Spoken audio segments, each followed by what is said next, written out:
Hi friends, welcome to my channel. ఈరోజు మనం ఈ వీడియోలో eigen values and eigen vectors అనే చాప్టర్ స్టార్ట్ చేయబోతున్నాము. మనం లాస్ట్ వీడియో వరకు ఫస్ట్ చాప్టర్ అనేది కంప్లీట్ చేసుకున్నాము. ఇప్పుడు మనం సెకండ్ చాప్టర్లో ఎంటర్ అవ్వబోతున్నాము. సో ఇలాంటి మోర్ వీడియోస్ కోసం don't forget to like, share and subscribe to my channel. Let's start the video. Eigen values and eigen వెక్టర్స్లో ఫస్ట్ మనం linear transformation and orthogonal transformation అని ఇచ్చారు. మనం ఈ లీనియర్ అండ్ ఆర్థోగోనల్ ట్రాన్స్ఫర్మేషన్స్ చేయాలి అంటే ఐగెన్ వాల్యూస్ అంటే ఏంటి, ఇంకా ఐగెన్ వెక్టర్స్ అంటే ఏంటి అనే దాని మీద క్లారిటీ ఉండాలి. సో ఫస్ట్ మనం ఇందులో ఉన్న ఫస్ట్ టాపిక్ వచ్చేసి ఐగెన్ వాల్యూస్. సో మనం ఐగెన్ వాల్యూస్ అంటే ఏంటి, ఐగెన్ వెక్టర్స్ అంటే ఏంటో ఈరోజు ఈ వీడియోలో చూద్దాము. ఫస్ట్ మనం ఐగెన్ వాల్యూస్ అంటే ఏంటి, తర్వాత ఐగెన్ వాల్యూస్ ని ఎలా కనుక్కుంటారు అనేది చూద్దాం. ఫస్ట్ ఐగెన్ వాల్యూస్ ని మనం క్యారెక్టరిస్టిక్ రూట్స్ అని కూడా అంటాము. Let A be a square matrix of order n by n, then matrix A is equals to అంటే ఒక n by n మ్యాట్రిక్స్ ని మనం ఎలా రిప్రజెంట్ చేస్తాము, అలా ఒక సపోజ్ ఒక n by n మ్యాట్రిక్స్ ని మనం కన్సిడర్ చేసినట్లయితే ఆ మ్యాట్రిక్స్ స్క్వేర్ మ్యాట్రిక్స్ అయినట్లయితే దానికి క్యారెక్టరిస్టిక్ మ్యాట్రిక్స్ ఏమొస్తుందంటే ఏ మైనస్ లాంబ్డా ఐ అని వస్తుందంట. ఏ మైనస్ లాంబ్డా ఐలో ఫస్ట్ ఏ అంటే ఏంటి, మనం కన్సిడర్ చేసిన స్క్వేర్ మ్యాట్రిక్స్. మనం కన్సిడర్ చేసిన స్క్వేర్ మ్యాట్రిక్స్ ని రాసుకున్నాము. మైనస్ లాంబ్డా ఉంది కాబట్టి లాంబ్డా. ఐ అంటే ఏంటి, యూనిట్ మ్యాట్రిక్స్. యూనిట్ మ్యాట్రిక్స్ లో మీకు తెలిసిందే కదా, ఎన్ని ఎలిమెంట్స్ ఉన్నా సరే డయాగనల్ ఎలిమెంట్స్ మాత్రం 1 అనేది ఉంటాయి, అన్ని మిగతా ఎలిమెంట్స్ జీరోస్ ఉంటాయి. అలా మనం ఏ మైనస్ లాంబ్డా ఐ అనే ఒక మ్యాట్రిక్స్ ఫార్మాట్ ని కన్సిడర్ చేస్తే దాన్ని మనం క్యారెక్టరిస్టిక్ మ్యాట్రిక్స్ అని చెప్తాం అనమాట. ఇక్కడ ఈ లాంబ్డా వచ్చేసి స్కేలర్ గా కన్సిడర్ చేస్తాం మనం. తర్వాత ఈ మ్యాట్రిక్స్ ని మైనస్ లాంబ్డా ఐ అని కంప్యూట్ చేసినట్లయితే మనకి ఏమొస్తుందంటే ఈ డయాగనల్ లో ఉన్న ఎలిమెంట్స్ కి ఈ మైనస్ లాంబ్డా అని సబ్స్ట్రాక్ట్ అవుతుంది అనమాట. ఎందుకంటే ఇక్కడ మీరు చూసినట్లయితే ఇది యూనిట్ మ్యాట్రిక్స్. యూనిట్ మ్యాట్రిక్స్ కి లాంబ్డా మనం సమ్అప్ చేసినప్పుడు ఏమొస్తుంది, డయాగనల్ ఎలిమెంట్స్ లో ఒకటి లాంబ్డా వస్తుంది.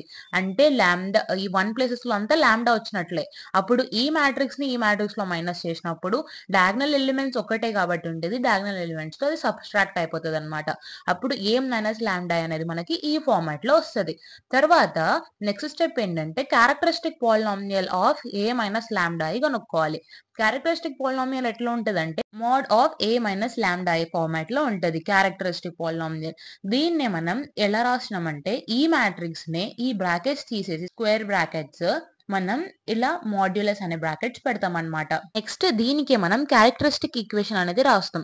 క్యారెక్టరిస్టిక్ ఈక్వేషన్ అంటే ఏం లేదండి, A minus lambda I mod పెట్టారు కదా, దాన్నే మనం ఈక్వేషన్ ఫార్మాట్ లో ఎట్లా రాస్తాం, A minus lambda I equals to 0.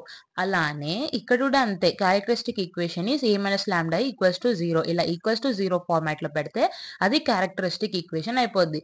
అదే ఈక్వల్స్ టు 0 లేనప్పుడు అది క్యారెక్టరిస్టిక్ పాలినామియల్ అయిపోతుంది. నెక్స్ట్ క్యారెక్టరిస్టిక్ ఈక్వేషన్ లో ఈ మ్యాట్రిక్స్ ఇక్కడ రాసేసుకొని ఈక్వల్స్ టు 0 పెట్టేస్తాం. Then solve the characteristic equation, we get n roots. ఈ వచ్చిన క్యారెక్టరిస్టిక్ ఈక్వేషన్ ని అంటే ఈ మాడ్యులస్ అని ఉన్న ఈక్వేషన్ ని మనం సాల్వ్ చేసినట్లయితే మనకి n రూట్స్ అనేవి వస్తాయన్నమాట. ఈ ఈ ఈక్వేషన్ ఎట్లా సాల్వ్ చేస్తాం మీకు తెలుసు కదా, మనం డిటర్మినెంట్ మెథడ్ అనేది యూస్ చేస్తాం. మనకు సెకండ్ క్లాస్ లో చెప్తాను నేను లాస్ట్ చాప్టర్ లో.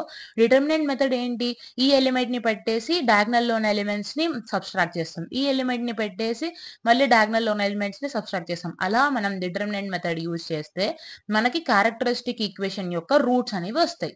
ఆ క్యారెక్టరిస్టిక్ రూట్స్ ని మనం lambda 1 lambda 2 on so on ఎన్ని రూట్స్ వస్తే అన్ని రూట్స్ ని మనం లాంబ్డా ద్వారా రిప్రజెంట్ చేస్తాం అనమాట. దాన్ని మనం క్యారెక్టరిస్టిక్ రూట్స్ అయినా అనొచ్చు, లేదా eigenvalues of the matrix అయినా అనొచ్చు. ఇలా మనం characteristic roots or eigenvalues అనేది కనుక్కుంటాం. ఇప్పుడు ఒక ఎగ్జాంపుల్ తీసుకొని మీకు ఈ characteristic roots or eigenvalues ఎట్లా కనుక్కుంటారో చెప్తాను ఇప్పుడు మీకు. ఫైండ్ ది ఐగెన్ వాల్యూస్ అంటే characteristic roots of the matrix A is equals to ఒక మ్యాట్రిక్స్ 3x3 మ్యాట్రిక్స్ ఇచ్చారండి మనకి. ఈ మ్యాట్రిక్స్ లో మనం క్యారెక్టరిస్టిక్ రూట్స్ అంటే అదే ఐగెన్ వాల్యూస్ అనేవి కనుక్కోవాలంట. సో ఫస్ట్ మనం చేయాల్సిన స్టెప్ ఏంటి, గివెన్ అని చెప్పి ఇచ్చిన మ్యాట్రిక్స్ ని రాసేసుకున్నాము. అదొక 3x3 మ్యాట్రిక్స్ అని డిఫైన్ చేసాము.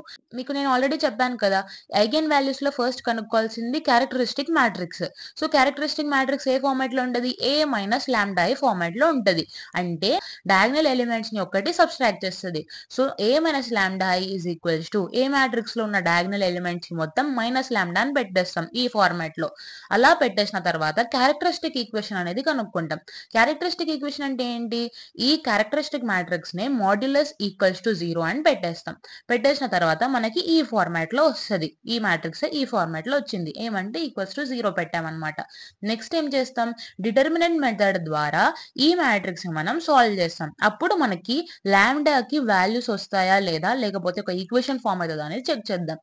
మీకు డిటర్మినెంట్ మెథడ్ అంటే ఏంటో తెలియకపోతే మ్యాట్రిసెస్ ఫస్ట్ చాప్టర్ లో నేను మీకు ఆల్రెడీ ఎక్స్ప్లెయిన్ చేశాను కదా. కావాలంటే డిస్క్రిప్షన్ లో ప్లేలిస్ట్ కూడా ఇస్తాను, మీరు ఒకసారి విజిట్ అవ్వండి. ఈ మ్యాట్రిక్స్ ని డిటర్మినెంట్ మెథడ్ ద్వారా సాల్వ్ చేయాలంటే ఫస్ట్ మీకు నేను ఆల్రెడీ చెప్పాను కదా, దీనికి కాలం కి సైన్స్ పెట్టుకోమని చెప్పాను కదా. ఫస్ట్ కాలం కి ప్లస్ సైన్ ఉంటుంది, తర్వాత మైనస్ సైన్ ఉంటుంది, తర్వాత ప్లస్ సైన్ ఉంటుంది. సో ఇప్పుడు మనం ఈ మ్యాట్రిక్స్ ని సాల్వ్ చేసేటప్పుడు ఫస్ట్ A11 లో ఉన్న ఎలిమెంట్ అంటే 2 మైనస్ లాంబ్డా ఇంటూ ఈ ఎలిమెంట్ యొక్క రో ఎలిమెంట్స్ ని తర్వాత కాలమ్ ఎలిమెంట్స్ ని మనం పట్టించుకోవద్దు. ఇంకా మిగతా ఎలిమెంట్స్ ని డయాగ్నల్ లో ఉన్న ఎలిమెంట్స్ ని మల్టిప్లై చేయాలి, తర్వాత ఆ 2 ఎలిమెంట్స్ ని సబ్స్ట్రాక్ట్ చేయాలి. ఇప్పుడు సపోజ్ మనం 2 మైనస్ లాంబ్డా కన్సిడర్ చేసినప్పుడు ఈ రోని ఇంకా ఈ కాలమ్ ని మనం ఎలిమినేట్ చేసేయాలి. ఇంకా మిగిలినవేంటి? 4 ఎలిమెంట్స్. డయాగ్నల్ ఎలిమెంట్స్ ని మల్టిప్లై అని చెప్పాను కదా. So 3 minus lambda into 2 minus, so ఏం చేస్తామంటే 3 minus lambda into 2 minus lambda చేసినాం ఇక్కడ. తర్వాత మైనస్ ఈ డయాగ్నల్ ఉన్న ఎలిమెంట్స్ ఏంటి? 2 1 జర్ 2, సో 2 పెట్టేస్తాం. తర్వాత నెక్స్ట్ ఉన్న ఎలిమెంట్ ఏంటి? మైనస్ పెట్టాలి అని ఇక్కడ రాశాను కాబట్టి మైనస్ ఏముంది? ఎలిమెంట్ 2 ఉంది. సో 2 ఇంటూ ఈ ఎలిమెంట్ యొక్క రోని ఈ ఎలిమెంట్ యొక్క కాలమ్ ని పట్టించుకోవద్దు. ఇప్పుడు మనం మిగతా ఎలిమెంట్స్ ఏంటి? 1 1 ఉంది, ఇక్కడ 1 2 మైనస్ లాంబ్డా ఉంది. సో ఈ డయాగ్నల్ లో ఉన్న ఎలిమెంట్స్ ని మల్టిప్లై చేసి సబ్స్ట్రాక్ట్ చేయాలి. So 1 into 2 minus lambda minus 1 into 1, so 1 into 1. తర్వాత సైన్ ఏంటి? ప్లస్ సైన్, సో ప్లస్ 1 ఉంది కదా ఎలిమెంట్, సో 1 ఇంటూ ఇప్పుడు మనకున్న ఎలిమెంట్స్ ఏంటి? 1 1 3 minus lambda 2, so diagonal elements ని మల్టిప్లై చేయాలి కాబట్టి 1 into 2, so 1 into 2 minus 3 minus lambda into 1, so 3 minus lambda into 1. ఇదంతా ఇప్పుడు మనం క్యాలిక్యులేట్ చేద్దాం. మైనస్ లాంబ్డా ఏమవుతుంది? 2 మైనస్ లాంబ్డా అట్లనే పెట్టేసుకుందాము. ఇప్పుడు ఈ మొత్తాన్ని మనం సాల్వ్ చేద్దాం. 3 మైనస్ లాంబ్డా ఇంటూ 2 మైనస్ లాంబ్డాని. సో 3ని ఫస్ట్ మల్టిప్లై చేద్దాం, తర్వాత లాంబ్డాని మల్టిప్లై చేద్దాం. 3ని ఫస్ట్ మల్టిప్లై చేసినట్లయితే 3 2 జర్ ఏమొస్తుంది మనకి? 6 మైనస్ 3 లాంబ్డా ఏమొస్తుంది? Minus 3 lambda minus lambda into 2 ఏమవుతుంది? 2 లాంబ్డా మైనస్ మైనస్ వచ్చేసి ప్లస్ అయిపోతాయి. లాంబ్డా ఇంటూ లాంబ్డా వచ్చేసి లాంబ్డా స్క్వేర్ అయిపోతుంది. తర్వాత ఇక్కడ మనకున్న ఎలిమెంట్ ఏంటి? మైనస్ 2. నెక్స్ట్ ఏంటి? మైనస్ 2 ఇంటూ 2 మైనస్ లాంబ్డా ఉంది కాబట్టి 2 మైనస్ లాంబ్డా మైనస్ 1 ఇంటూ 1 వచ్చేసి 1. నెక్స్ట్ ఏంటి? ప్లస్ 1 ఇంటూ 2 1 జర్ 2 అవుతుంది, మైనస్ 3 మైనస్ లాంబ్డా ఉంది. So 3 minus into minus plus lambda. Overall గా ఈక్వేషన్స్ అన్ని సాల్వ్ చేసినట్టయితే మనకు లాస్ట్ కి minus lambda cube plus 7 lambda square minus 11 lambda plus 5 equals to 0 అనే ఫార్మాట్ లో వస్తుంది. ఫస్ట్ ఉన్న సైన్ ని మనం ప్లస్ చేయడానికి ఈ అన్ని సైన్స్ అనేవి మార్చేద్దాం. అప్పుడు మనకి ఏమొస్తుంది? Lambda cube minus 7 lambda square plus 11 lambda minus 5 is equals to 0. ఇప్పుడు ఈ ఈక్వేషన్ ని సాల్వ్ చేయడం కోసము మనం క్యారెక్టరిస్టిక్ ఈక్వేషన్ అయితే మనకు వచ్చేసింది, అంటే సాల్వ్ చేసినాం కాబట్టి క్యారెక్టరిస్టిక్ ఈక్వేషన్ వచ్చేసింది మోడ్ పెట్టిన తర్వాత. నెక్స్ట్ మనం ఈక్వేషన్ సాల్వ్ చేయడానికి ఏదో ఒక మెథడ్ అనేది యూస్ చేస్తాం. మనం ఇక్కడ ఐగెన్ వాల్యూస్ కనుక్కోవడానికి హార్లెస్ మెథడ్ అనేది యూస్ చేస్తున్నాం. మనకు చాలా డిఫరెంట్ టైప్ ఆఫ్ మెథడ్స్ ఉన్నాయి, బట్ మనం ఏదో ఒక మెథడ్ యూస్ చేయొచ్చు కాబట్టి హార్లెస్ మెథడ్ యూస్ చేస్తున్నాం. హార్లెస్ మెథడ్ లో ఏం చేస్తామంటే ఇలా మనం ఫస్ట్ ఉన్న ఈక్వేషన్ లో ఏమేమి ఎలిమెంట్స్ కి కోఎఫిషియెంట్స్ ఉన్నాయో, లైక్ ఈ లాంబ్డాకి ఏం కోఎఫిషియెంట్స్ ఉన్నాయో అవన్నీ రాసేసుకుంటాం అనమాట. ఫస్ట్ లాంబ్డా క్యూబ్ కి కోఎఫిషియెంట్ ఏంటి? 1, సో 1 రాసేసుకున్నాం. లాంబ్డా స్క్వేర్ కి కోఎఫిషియెంట్ ఏంటి? -7 రాసేసుకున్నాం. లాంబ్డా కి కోఎఫిషియెంట్ ఏంటి? 11, సో 11 రాసేసుకున్నాం. తర్వాత 5 కి కోఎఫిషియెంట్ ఏంటి? -1 రాసేసుకున్నాం. ఇప్పుడు ఏం చేస్తామంటే ఈ ఎలిమెంట్స్ ని ఫస్ట్ ఎలిమెంట్ వచ్చేసి కింద 0 పెట్టేస్తాం. 1 ప్లస్ 0 చేసినప్పుడు మనకి ఏమొచ్చింది? 1 వచ్చింది. ఇప్పుడు ఈ 1 ని తీసుకొని మనం ఇక్కడ పెట్టేసుకుందాం అనమాట పక్కకి. పెట్టుకున్న తర్వాత -7 ప్లస్ 1 ఏమవుతుంది మనకి? -6 అవుతుంది. అప్పుడు మనం ఈ -6 ని ఇక్కడ పెట్టేసుకుంటాం అనమాట. ఇక్కడ పెట్టేసుకున్న తర్వాత ఈ 11 ఇంకా -6 ఏమవుతుంది మనకి? ఫస్ట్ ఇక్కడ 1 పెట్టుకున్నాం కదా, సో 1 + 1 ఇక్కడ కూడా 1 వస్తదండి. ఈ 1 ఎట్లా వచ్చిందంటే ఇక్కడ 1 ఇక్కడ 0 అని చెప్పి స్టార్ట్ చేస్తాం మనం ఎప్పుడైనా హ్యార్లెస్ మెథడ్ ని. తర్వాత ఇక్కడ 11 - 6 అని చేసినప్పుడు మనకి ఏమొస్తది 5 వస్తది.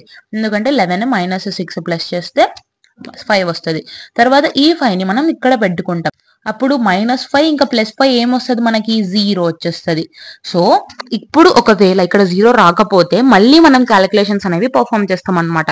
ఇక్కడ ఆల్రెడీ మనకి 0 వచ్చేసింది కాబట్టి ఇక్కడతో స్టాప్ చేసేస్తాం. ఈ వాల్యూస్ ఏవైతే ఉన్నాయో దాన్ని ఈక్వేషన్ ఫార్మాట్ లో రాస్తాం అనమాట. ఈక్వేషన్ ఫార్మాట్ లో రాయడం అంటే ఏంటి, లాంబ్డా -1 అని చేస్తాం దీన్ని కూడా λ² -6 లాంబ్డా + 5 = 0 అనే ఫార్మాట్ లో ఈ మొత్తాన్ని రాస్తాం అనమాట. రాసిన తర్వాత ఈ ఈక్వేషన్ ని లాంబ్డా వాల్యూస్ కనుక్కుంటాం ఈ ఈక్వేషన్ లో. సో లాంబ్డా -1 ఇక్కడ చేస్తాము, λ² -6 లాంబ్డా + 5 దీన్ని ఎట్లా కంప్యూట్ చేయొచ్చు, λ² - 6 ని ఎట్లా రాయొచ్చు 5 + 7 రాయొచ్చు కదా. So 5 lambda - lambda + 5. ఎందుకంటే ఇక్కడ మనం అబ్జర్వ్ చేయాల్సింది ఏంటంటే 5 1s 5. సో ఇక్కడ వచ్చేసి ఓవరాల్ గా మనం దీన్ని కంప్యూట్ చేసినట్లయితే మనకి 5 వాల్యూ రావాలి కాబట్టి -5 లాంబ్డా -1 చేసినాం. ఇదంతా చేస్తే మనకి -6 లాంబ్డా వస్తాయి కదా. సో దీన్ని కంప్యూట్ చేసే విధానం ఇదన్నమాట. ఇట్లా మనం కంప్యూట్ చేయాలి. సో దీని ద్వారా మనం లాంబ్డా వాల్యూస్ కనుక్కోవాలంటే లాంబ్డా -1 అలానే ఉంటది. దీంట్లో మనం ఏం చేస్తామంటే లాంబ్డాని పక్కకు తీసేస్తే లాంబ్డా -5 ఒకటి వస్తుంది. తర్వాత -1 ని కంప్యూట్ చేసినట్లయితే మనకి లాంబ్డా -5 ఒకటి వస్తుంది. ఇప్పుడు ఇందులో మనం మళ్ళీ ఏం చేస్తామంటే లాంబ్డా -1 ని పక్కకు తీస్తాం. అప్పుడు ఏమొస్తుంది మనకి లాంబ్డా -1 ఒకటి, లాంబ్డా -1 ఒకటి, లాంబ్డా -5 ఒకటి కామన్ తీసినప్పుడు దట్ ఈక్వల్స్ టు 0. దీని ప్రకారం మనకి లాంబ్డా వాల్యూస్ అనేవి వస్తాయి. ఓవరాల్ గా మనకి లాంబ్డా వాల్యూస్ ఏమొస్తాయి, ఇది ఇటువైపు పోయినప్పుడు లైక్ లాంబ్డా -1 0 ఉందండి, అప్పుడు లాంబ్డా వాల్యూ ఏమొస్తుంది =1 వస్తుంది. సో లాంబ్డా వాల్యూ 1, ఇంకో వాల్యూ కూడా 1, ఇంకో వాల్యూ వచ్చేసి 5. సో లాంబ్డాకి ఓవరాల్ గా 3 వాల్యూస్ వచ్చినాయి, 1, 1, 5. ఈ వాల్యూసే మనకి ఐగెన్ వాల్యూస్ అన్నమాట. అంటే క్యారెక్టరిస్టిక్ రూట్స్. ఫస్ట్ మనం క్యారెక్టరిస్టిక్స్ రూట్స్ కనుక్కోవాలంటే ఫస్ట్ క్యారెక్టరిస్టిక్ ఈక్వేషన్ కనుక్కున్నాం. ఆ ఈక్వేషన్ ని సాల్వ్ చేసినప్పుడు హ్యార్లెస్ మెథడ్ అప్లై చేస్తే మనకి ఐగెన్ వాల్యూస్ అనేవి వచ్చేసినాయి. ఇలా మనం ఐగెన్ వాల్యూస్ ని కనుక్కుంటాం. ఈ వీడియోలో అయితే అంతే అండి. నెక్స్ట్ వీడియోలో ఐగెన్ వెక్టర్స్ అంటే ఏంటి, అది ఎట్లా క్యాలిక్యులేట్ చేస్తామో చూద్దాం. So don't forget to like, share and subscribe to my channel. Thank you.